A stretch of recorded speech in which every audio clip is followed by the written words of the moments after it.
नमस्कार दोस्तों, हमारे हिंदी स्टोरी चैनल में आपका स्वागत है। हमारी आज की कहानी है हलवे का तमाचा। भाग्यवान सुनती हो, मैं कब से बुला रहा हूँ, आप तो सुन ही नहीं रही हो। क्या आपको याद है आज कौन सा दिन है? अरे सुनती हो भाग्यवान, मैं कुछ बोल रहा हूँ। आज हमारी शादी की 55वीं वर्षगांठ है। अरे इसको क्या कहते हैं? Marriage anniversary. हाँ, मैरिज एनिवर्सरी तो कहते हैं।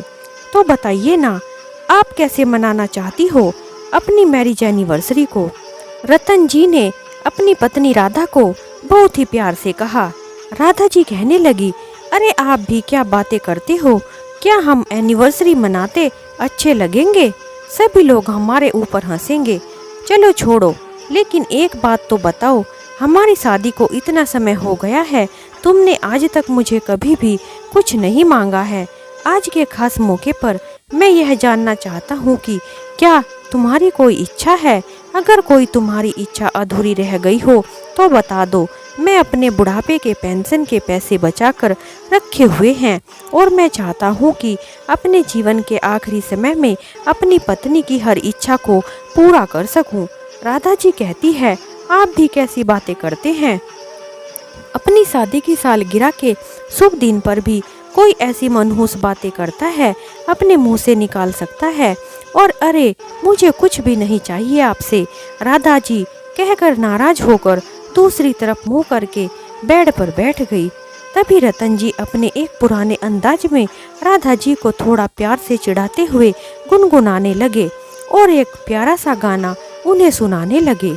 उनका गाना सुनकर राधा जी शर्मा जाती है और शर्माते हुए चोरी चोरी से मुस्कुराने लगती है और कहती है, चलिए जी, आज के इस खास मौके पर मैं आज आपका मनपसंद गाजर का हलवा बनाकर रखा है, मैंने आपके लिए अभी लेकर आती हूँ, दोनों साथ मिलकर खाएंगे।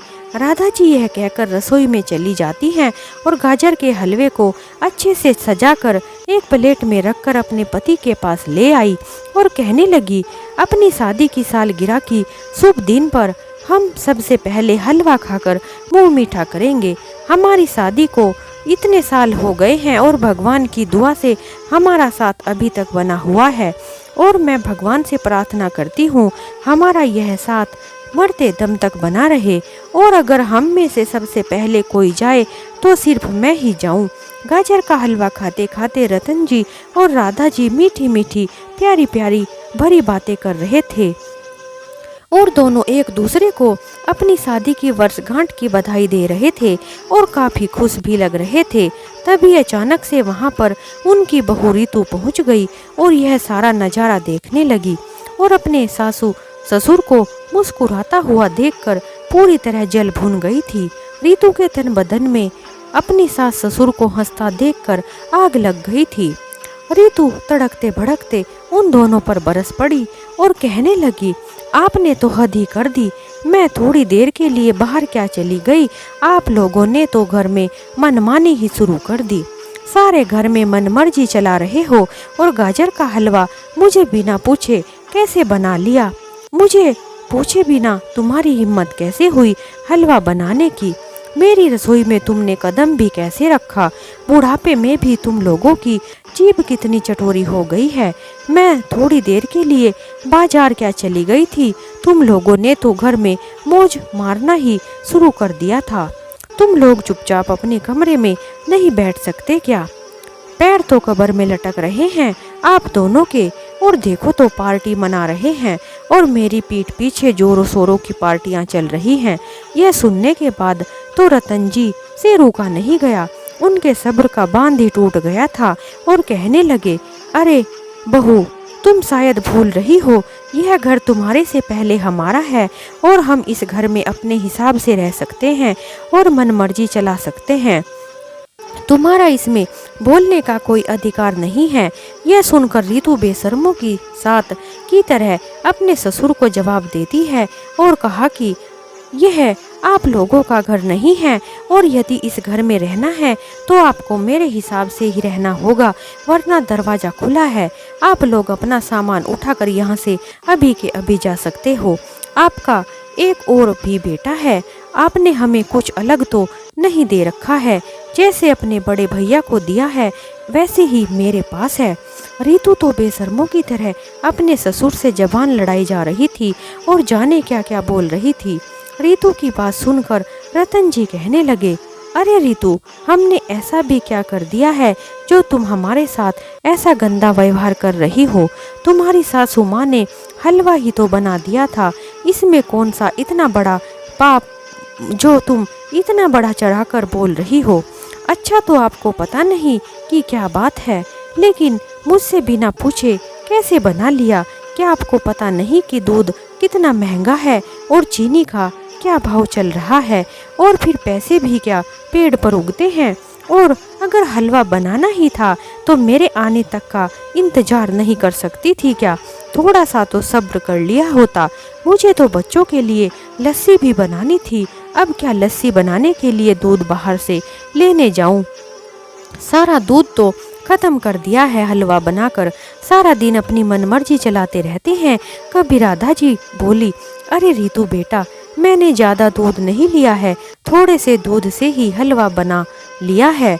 बाकी का सारा दूध तो फ्रिज में ज्यों का त्यों पड़ा हुआ है, इसलिए ज़्यादा गुस्सा करने की कोई ज़रूरत नहीं है।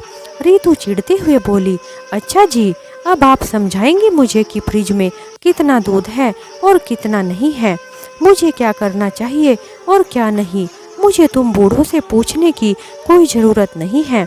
लेकिन मेरी एक बात कान खोलकर सुन लीजिए, मेरी इजाज़त के बिना अगर मेरी रसोई में कदम भी रखा तो मुझसे बुरा कोई नहीं होगा और यह आपके लिए ठीक भी नहीं होगा। राधा जी कहने लगी, रितु, हम अपने बेटे की कमाई खाते हैं, तुम कौन सा कमा रही हो जो इतना भड़क रही हो? अगर हमने थोड़ा सा दूध खर्च भी कर लिया तो तुम्हारा क्या बिगड़ गया है? इतना सुनने की ही देर थी। रितु का गुस्सा तो 7वें आसमान पर पहुंच गया था। उस समय रितु ने अपनी माँ को फोन करके बुला लिया। रितु की माँ तुरंत ही आ गई। उन्होंने अपनी बेटी के चिल्लाने की आवाज़ को सुनकर दरवाजे की आड़ में ही खड़ी हो गई और दरवाजे के पीछे छिपकर सारे नज़ारे को देखने लगी। रितु की माँ ने देखा कि रितु अपनी सास के हाथों से हलवे की कटोरी छीनकर नीचे फेंक दी है और कह रही है कि यह घर मेरा है और मैं ही इस घर की मालकिन हूँ और इस घर पर भी मेरा ही अधिकार है। सुमित आपका बेटा पहले था, लेकिन अब तो वह मेरा पति है और पति की हर चीज पर सबसे पहले अधिकार उसकी पत्नी का होता है, ना कि उसके बूढ़े माता पिता का। सुमित को मैं जैसा भी कहूँगी सुमित तो वैसा ही करेंगे। अपनी मनमर्जी चलाने की आप लोगों को कोई ज़रूरत नहीं है। यह कहते हुए तड़कते भड़कते अपने पैरों को पटकती हुई रितु अपने कमरे में चली गई। रतन जी और राधा जी की आंखों में आंसू आ गए थे। आज उनकी शादी की सालगिरह थी। सुबह से बहुत खुश थे, लेकिन उनकी बहू के व्यवहार ने उनकी खुशियों में भी ग्रहण लगा दिया था। उनके हंसते मुस्कुराते चेहरे पर मायूसी छा गई थी। दोनों की आंखें भर आई थी और दोनों अपने भाग्य पर रोने लगे। रतन जी के 2 बेटे और एक बेटी थी। उनका बड़ा बेटा अमित और छोटा बेटा सुमित था। उनकी बेटी का नाम रश्मि था, जिसकी उन्होंने शादी कर दी थी और वह अपनी घर गृहस्थी में अच्छे से जीवन बिता रही थी। रतन जी के घर की आर्थिक स्थिति कुछ ज़्यादा अच्छी नहीं थी, परंतु फिर भी उन्होंने अपने दोनों बेटों को रात दिन जतन करके खूब मेहनत के साथ और दोनों बेटों को पढ़ा लिखा कर बड़ा कर दिया था। दोनों ने मजदूरी करके अपने बच्चों को पढ़ाया था। पढ़ा लिखा कर उनका बड़ा बेटा तो इंजीनियर बन गया था और छोटा बेटा टीचर बन गया था। दोनों अपने बच्चों की तरक्की से काफ़ी खुश थे। उन्हें इस बात की तसल्ली थी कि चलो हमारे बच्चे तो कम से कम हमसे अच्छी ज़िंदगी जी सकते हैं। अपने बच्चों को देखकर ही खुश हो जाते थे। उन्होंने अपने जीवन की सारी जमा पूंजी अपने बच्चों पर ही खर्च कर दी थी। उनके दोनों बेटों ने अपनी पसंद की लड़की से ही शादी की थी। दोनों की ही लव मैरिज थी। उनका बड़ा बेटा अमित तो शादी करने के बाद अपनी पत्नी को लेकर विदेश चला गया था और वहीं पर अपनी नौकरी करने लगा था। और उनका छोटा बेटा टीचर था, लेकिन उसकी पोस्टिंग काफ़ी दूर थी, जो कभी कभी ही घर आता था। रतन जी और राधा जी अपनी छोटी बहू रितु के पास ही रहते थे। सुमित अपने माता पिता से बहुत प्यार करता था, जबकि उनके बड़े बेटे अमित को उनसे कोई खास लगाव नहीं था। वह तो अपनी घर गृहस्थी में ही रम गया था। उसे किसी से कोई वास्ता मतलब ही नहीं था और विदेश में ही रहता था। रितु को इसी बात का गुस्सा आता था और वह इस बात से चिढ़ती थी कि बूढ़े बुढ़िया की देखभाल करने का जिम्मा उसी के कंधों पर आ गया है, इसलिए वह अपने सास ससुर को तंग करती रहती थी। वह कहती थी कि वह अकेले ही अपने सास ससुर की सेवा क्यों करे। रतन जी की आंखों से आज आंसू धारा बहती जा रही थी। वह खुद को कोस रहे थे और यह सोच रहे थे कि उन्होंने अपने बुढ़ापे के लिए कुछ भी बचा कर क्यों नहीं रखा। इस बात के लिए वह पछता रहे थे, क्योंकि उन्होंने अपने बच्चों की पढ़ाई के लिए अपना घर भी बेच दिया था और खुद कंगाल होकर बैठ गए थे और राजेश का घर पर पहुंच गए थे कि उन्हें अपने बच्चों के टुकड़ों पर पलना पड़ रहा था। रतन जी और राधा जी यह सभी बातें सोच ही रहे थे कि तभी रितु अपने कमरे से आई और चिल्लाते हुए कहने लगी, अभी तक आप दोनों यहीं पर बैठे हुए हैं, इतना भी नहीं समझ में आता कि फर्श कितना गंदा हो गया है, तो कम से कम इसको साफ ही कर दें। चलिए सासू माँ, जल्दी से उठिए और यह जो हलवा फर्श पर पड़ा हुआ है इसको फटाफट से साफ कर दीजिए। बड़ी आई शादी की सालगिरह मनाने वाली, इतनी उम्र हो गई आप दोनों की, लेकिन बुढ़ापे में भी रोमांस करने चले हैं। हद कर दी आप दोनों ने, जरा भी शर्म नहीं है। अपनी बहू की कड़कती आवाज़ सुनकर राधा जी और रतन जी डर गए। राधा जी आंखों में आंसू लिए फर्श को साफ करने लगी और फिर उस पर पोछा लगाया और अपने कमरे में जाकर अश्रुधारा बहाने लगी। रितु को यह मालूम नहीं था कि उसकी माँ भी बाहर खड़ी हुई सभी बातें सुन रही है। वह दरवाजे की आड़ में खड़ी हुई सारा नज़ारा देख रही थी। यह सारा नज़ारा देखकर रितु की माँ अंदर तक हिल गई थी और उल्टे पैरों अपने घर वापस आ गई। अपने घर में आकर आंगन में पड़ी हुई चारपाई पर गिर पड़ी और हैरानी से उनकी आंखें पत्थर सी हो गई थी और लगातार बेसुध होकर दीवार को ही देखे जा रही थी। तभी उनकी बहू जाकर पूछने लगी, अरे माँ जी, आपको क्या हो गया है? आप तो दीदी के घर गई थी, फिर आप इतनी जल्दी वापस कैसे आ गई? क्या वहाँ पर कुछ हो गया है? वहाँ सब ठीक ठाक तो है ना? कुछ तो बताइए, आप इतनी बेसुध सी क्यों हो गई हो और आप बहुत दुखी भी लग रही हो। रितु की माँ और भाभी की बातें सुनकर रितु का भाई भी वहाँ आ गया था और कहने लगा कि अरे क्या बात हो गई है, आप दोनों इतनी परेशान क्यों हो? तभी रितु की माँ अपने बेटे से कहने लगी, अरे बेटा, हमने तुम दोनों भाई बहनों को अच्छे से शादी की थी और अच्छे संस्कार भी दिए थे, परंतु न जाने रितु ने हमारे संस्कारों को क्यों शर्मिंदा कर दिया है। क्या हमारी परवरिश में कोई कमी रह गई थी? क्या हमने तुम दोनों को अच्छे संस्कार नहीं दिए हैं? फिर हम क्यों रितु को संस्कारों का और इंसानियत का पाठ नहीं पढ़ा सके? आखिर कौन सी कमी रह गई हमारे पालन पोषण में? यह सब कहते कहते रितु की माँ की आंखें भर आई थी, क्योंकि सभी को अपनी बेटी पर गर्व होता है। रितु की माँ को भी ऐसा ही लगा था कि उनकी बेटी जहाँ भी जाएगी उनके सर को ऊंचा करेगी और उनके सर को कभी झुकने नहीं देगी, उनके संस्कारों पर कोई उंगली उठने नहीं देगी। और अगर उसके माता पिता को अपनी बेटी की यह हरकतें देखने को मिल जाए तो उन्हें अपनी बेटी पर कितना दुख होता है, यह तो केवल वही जानता है। आज वही सब मेरे साथ भी हो गया है। मेरे ऊपर आज जो बीत रही है, मैं उससे बहुत दुखी हूँ। अंदर ही अंदर उनकी बेटी का व्यवहार उनके दिल को कचोट रहा था।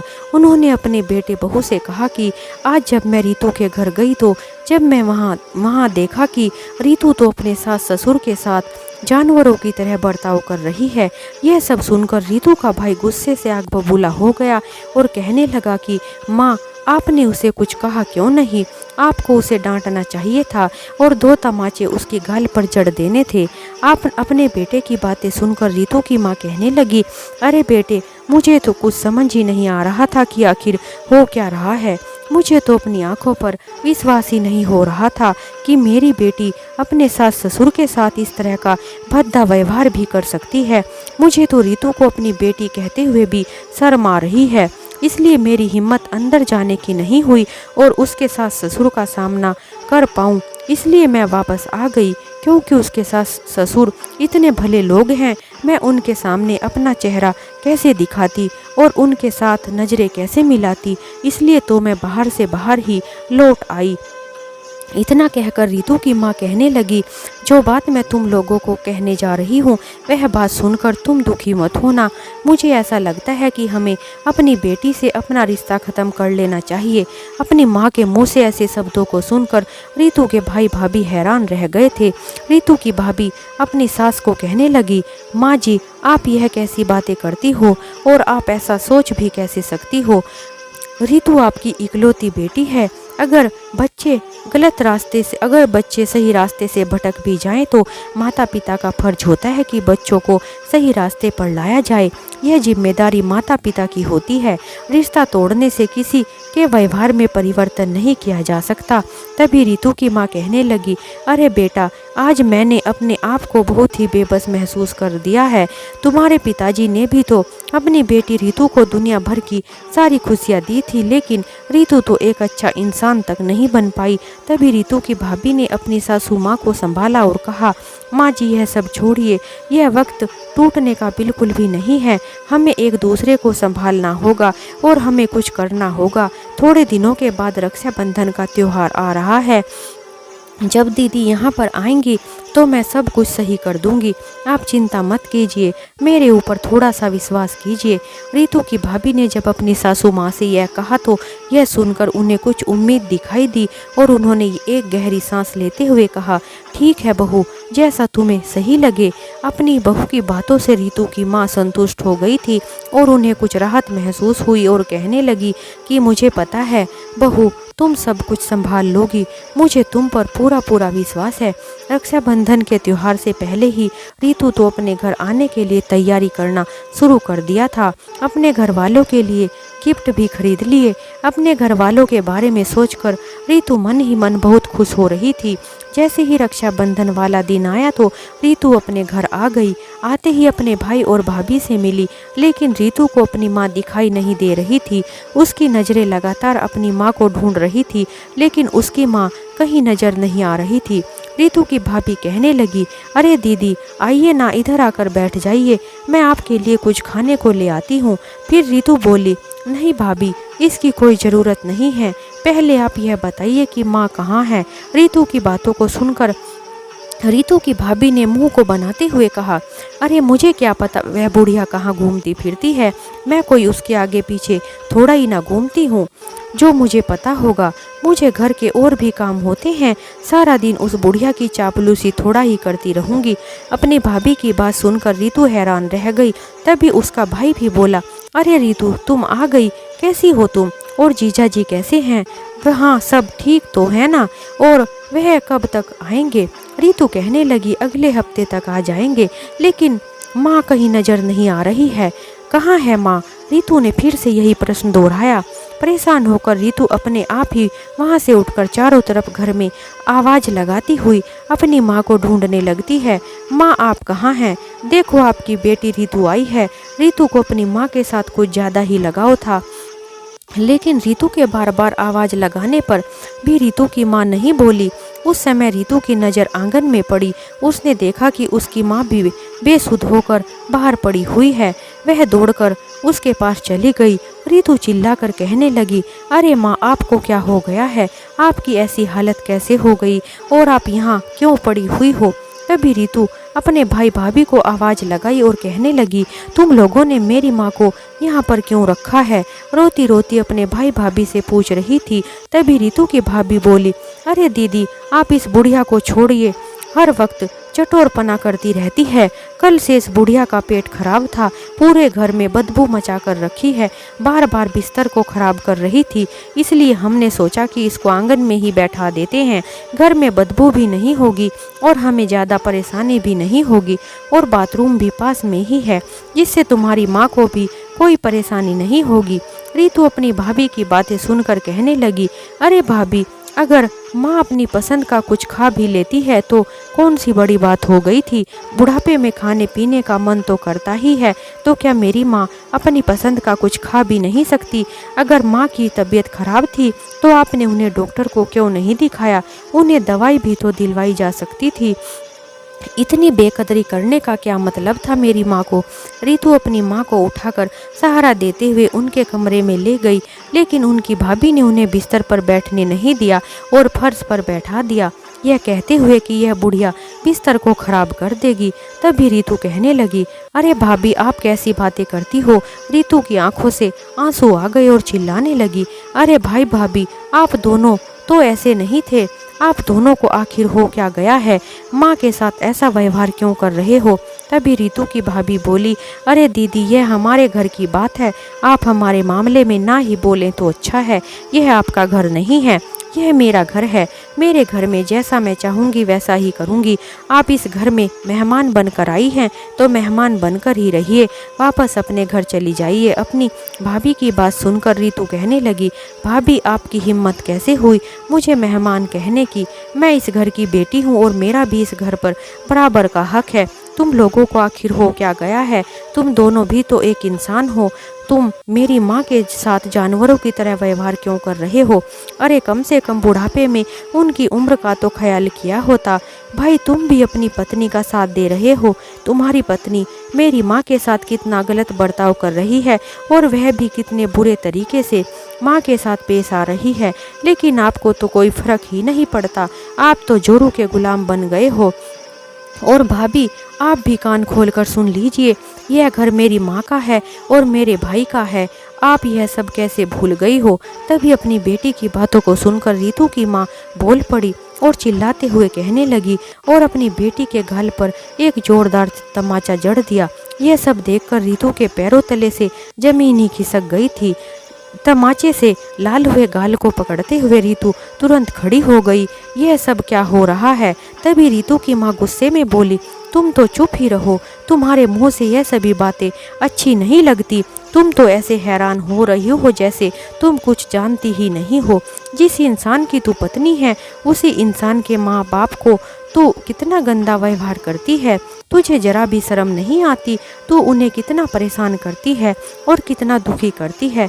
मैं सब जानती हूँ। अगर वह अपनी पसंद का कुछ खाना चाहे तो खाने भी नहीं देती, और यही नहीं कि तुम तो उनके हाथों से ही छीन कर फेंक देती हो और उनसे इतनी ऊंची आवाज़ में बात करती हो कि बेचारी डर जाती है। तुम अपने सास ससुर को कितना परेशान करती हो। तुमने उन दोनों को खाने पीने के लिए कितना तड़फा रखा है, यह सब मैंने अपनी आंखों से देखा है। ऐसा कहते हुए तुम्हें यह सब बात याद नहीं आई। अपनी माँ की बातें सुनकर हैरान रह गई थी। वह समझ नहीं पा रही थी कि माँ को यह सब कैसे पता चला, तो कहने लगी, माँ, आपको यह सब कैसे पता। रितु की माँ बोली, अरे बेशर्म लड़की, मुझे यह सब कैसे मालूम है। तू सुनना चाहती है। जब तुम अपने सास ससुर की फटकार लगा रही थी, मैं दरवाजे की आड़ में खड़ी हुई थी, तुझसे मिलने आई थी। वहीं पर मैंने सब कुछ सुन लिया। मैंने तो उसी दिन तुझसे सारे रिश्ते तोड़ दिए थे, लेकिन तुम्हारी भाभी ने समझाया तो मैं समझ गई और तुमसे रिश्ता नहीं तोड़ने दिया। अपनी माँ की बातें सुनकर रितु धड़ाम से जमीन पर बैठ गई। फिर रितु की माँ बोली, अरे रितु बेटा, हमने तो तुम्हारे सारे शौक पूरे किए थे। वह तुम्हें संस्कार भी अच्छे ही दिए थे, और जिस इंसान की तू पत्नी है, तूने उसके माता पिता को कितना परेशान किया है। जिस आदमी के पैसों से तू ऐश करती है, उसी के जन्मदाता को डांटती है, फटकारती है और उनकी बेइज्जती करती है। क्या हमने तुझे यही संस्कार दिए थे। तेरे स्वर्गवासी पिताजी जब तुझे ऐसा व्यवहार करते देखते होंगे तो उनकी आत्मा को क्या शांति मिलती होगी। और सोच के देख, अगर सुमित को तेरे इस व्यवहार के बारे में पता चल गया तो उस पर क्या बीतेगी। और फिर तुम क्या सफाई दोगी। क्या उसे अच्छा लगेगा जो कई बार तो उसके माता पिता के साथ व्यवहार करती है और उन्हें बुढ़ापे में इतना दुख देती है। क्या वह इस सब को सहन कर पाएगा। क्या तुझे कभी माफ कर पाएगा। क्या यह तूने एक बार भी नहीं सोचा। यह सब करने से पहले वह तो तेरे साथ अपना रिश्ता ही खत्म कर देगा। क्या आज से पहले तूने अपनी भाभी को हमारे साथ ऐसा व्यवहार करते देखा है? तू तो अपनी भाभी को देखकर भी नहीं सीखी। तेरी भाभी मेरा कितना सम्मान करती है, क्या तूने यह नहीं देखा? मुझे तो भगवान से भी ज़्यादा इज्जत देती है और भगवान की तरह पूजती है। सारा दिन मेरी सेवा में लगी रहती है और आज तक उसने मेरे साथ ऊंची आवाज़ में बात तक नहीं की। हमें हमेशा हाँ जी करती रहती है, आगे पीछे घूमती रहती है मेरे। लेकिन रीतू, तुम तो हैवान ही बन गई हो। इतना सुनते ही रीतू ज़ोर ज़ोर से रोने लगी और अपनी माँ से माफ़ी मांगने लगी और कहने लगी, माँ मुझे माफ़ कर दीजिए, मुझसे बहुत बड़ी गलती हो गई है। मैं तो बस यही सोचती थी कि मेरा रिश्ता तो केवल मेरे पति के साथ है और मेरे सास ससुर दोनों बड़े भैया के हिस्से में आने चाहिए, लेकिन बड़े भैया तो उन्हें मेरे पास छोड़कर चले गए। इस बात पर मुझे गुस्सा आता था, तो मैं अकेले ही उनको क्यों रखूं? हक तो दोनों का बराबर है। इस पर रीतू की माँ कहने लगी, बेटी उनकी करनी उनके साथ है और तेरी करनी तेरे साथ है। अगर वह अपने सास ससुर को नहीं देख रखना चाहती तो वह उनकी गलती है, परंतु तुम क्यों पाप की भागीदार बनती हो? और अगर तुम भी ऐसा ही करोगी तो फिर तुम में और उसमें क्या फर्क रह जाएगा? तू ही सोच कर बता बेटा, क्या मैं गलत कह रही हूँ? क्या उस घर पर उनका अधिकार नहीं है? फिर तू क्यों उनके साथ ऐसा व्यवहार करती है? यह सब सुनकर वह अपने भाई भाभी से माफ़ी मांगने लगती है। आज रीतू को अपनी गलती का एहसास हो रहा था और वह वहाँ से विदा होकर अपने घर वापस आ जाती है और घर आकर अपनी सास ससुर के पैरों में गिर जाती है और फूट फूट कर रोने लगती है और कहती है कि माँ पिताजी मुझे माफ़ कर दीजिए, मैंने आप लोगों के साथ बहुत बुरा व्यवहार किया है। मुझे पता है उसकी कोई माफ़ी नहीं है। मैंने आपको कभी भी मान सम्मान नहीं दिया, लेकिन आइंदा मैं आपके साथ ऐसा व्यवहार कभी भी नहीं करूँगी। रीतू के सास ससुर को हैरानी हो रही थी कि आखिर रीतू इतनी बदल कैसे गई। वह कुछ समझ नहीं पा रहे थे, लेकिन फिर कहने लगे, चलो जो भी हुआ अच्छा ही हुआ, कम से कम बहू को समझ तो आई। और रीतू को कहने लगे कि अरे बेटा, हमने तुझे माफ़ कर दिया है। तुम्हें मालूम है कि माता पिता को बुढ़ापे में सबसे ज़्यादा अपने बच्चों की ज़रूरत होती है। हमें तुझसे कुछ नहीं चाहिए, बस तू हमारे साथ प्यार से बोल लिया कर, हम तो उसी में खुश हो जाएंगे। हमारे लिए वही सबसे बड़ी बात है। यह बात सुनकर रीतू की आंखों में आंसू आ गए। अरे माँ, मैं आपसे प्यार से बात ही नहीं करूंगी, बल्कि आपकी मनपसंद खाना भी बनाकर खिलाऊंगी। ऐसा कहकर वह तुरंत रसोई में चली गई और स्वादिष्ट खाना बनाकर और गाजर का हलवा बनाकर अपनी सासू माँ के पास ले आई और कहने लगी कि आज आप दोनों मेरे हाथों से ही हलवा खाएंगे। रीतू ने दोनों को अपने हाथों से हलवा खिलाया। अपनी बहू का ऐसा व्यवहार देखकर रतन जी और राधा जी की आंखों से आंसू छलक आए थे। आज वह अपनी बहू का कितना प्यार देखकर अपनी बहू को ढेर सारे आशीर्वाद दे रहे थे। उसके सास ससुर और रीतू आज बहुत खुश थे और हंसी खुशी से एक ही घर में अच्छे से रह रहे थे। तो दोस्तों, हमेशा अपने माता पिता की सेवा करनी चाहिए। माता पिता से बढ़कर इस दुनिया में कुछ भी नहीं है। अगर हमने उनकी थोड़ी सी सेवा कर ली तो भगवान तो इसी से खुश हो जाते हैं। माता पिता के चरणों में ही स्वर्ग होता है। जमाना भले ही कितना मॉडर्न क्यों ना हो जाए, लेकिन हमें अपने संस्कार कभी नहीं भूलने चाहिए। हमारे संस्कार और हमारी संस्कृति ही हमारी असली धरोहर है। अगर हमने इन्हें खो दिया तो फिर हमारे में और जानवरों में क्या फर्क रह जाएगा। हमारे बड़े बुजुर्ग सम्मान के अधिकारी होते हैं और उनका अधिकार उन्हें जरूर मिलना चाहिए। माता पिता से बढ़कर इस दुनिया में कुछ भी नहीं है, इसलिए उन्हें पूरा सम्मान दें। जीवन के अंतिम पड़ाव में उन्हें थोड़ा सा समय जरूर दें। माता पिता तो बस इसी से खुश हो जाते हैं, उन्हें इससे ज़्यादा कुछ नहीं चाहिए होता है। तो दोस्तों, इस तरह हमारी यह कहानी समाप्त होती है। अगर आपको हमारी कहानी थोड़ी भी अच्छी लगी हो तो हमें कमेंट में ज़रूर बताएं। हमारी कहानी सुनने के लिए आप सभी का बहुत बहुत धन्यवाद। एक नई कहानी के साथ हम आपसे फिर मिलेंगे।